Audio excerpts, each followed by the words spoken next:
Magandang gabi sa inyo lahat. Ako nga po pala si Alfea Mel Silontok. Ang tatalakayin ko ngayon ay ang ika-4 na pananaw tungkol sa pinagmulan ng globalisasyon. Kapag sinabing globalisasyon, ang iniisip agad natin ay internet, cellphone o mabilis na paglalakbay. Pero ayon sa ika-4 na pananaw, hindi ito biglang nagsimula. Ang sabi rito, ang globalisasyon ay nagsimula sa mga tiyak na pangyayaring makasaysayan na unti-unting nag-ugnay sa iba't ibang mundo.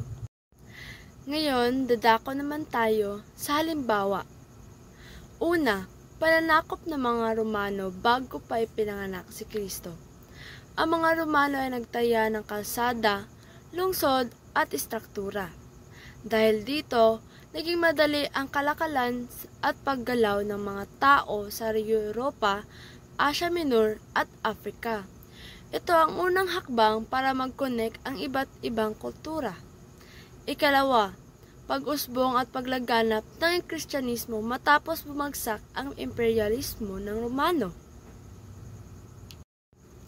Ikatlo, paglaganap ng Islam noong ika-7 siglo. Mula sa Arabia, kumalat ang Islam hanggang Africa, Middle East at Asia. Kasabay nito, kumalat din ang agham, medisina at matematika. Isa itong uri ng intellectual globalization.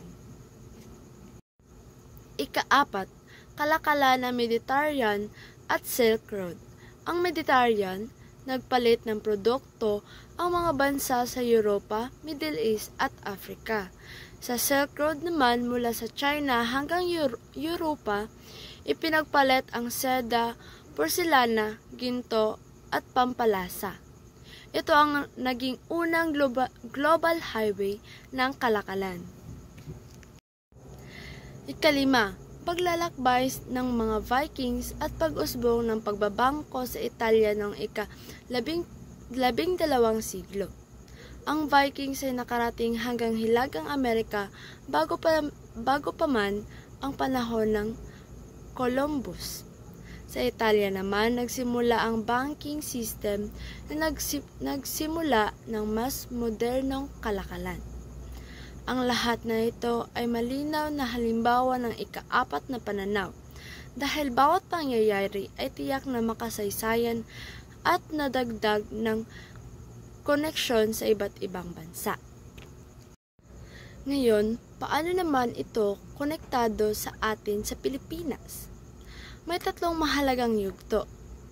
Una, kalakalan sa China noong 19th century Tang Dynasty. Bago pa man dumating ang Kastila, nakikipagkalakalan na ang mga Pilipino sa mga insik.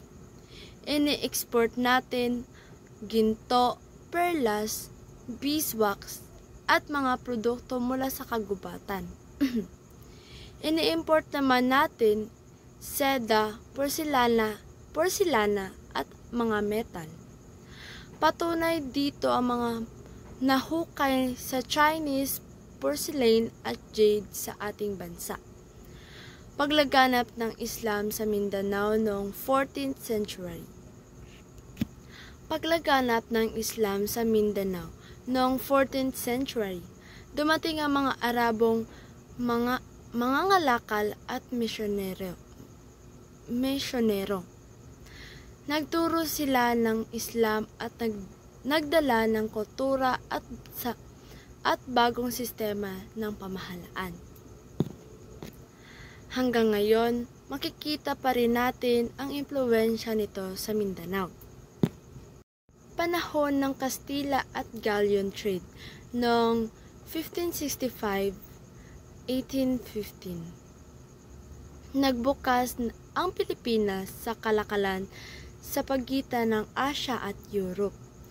Ang ruta mula Manila hanggang Acapulco, Mexico.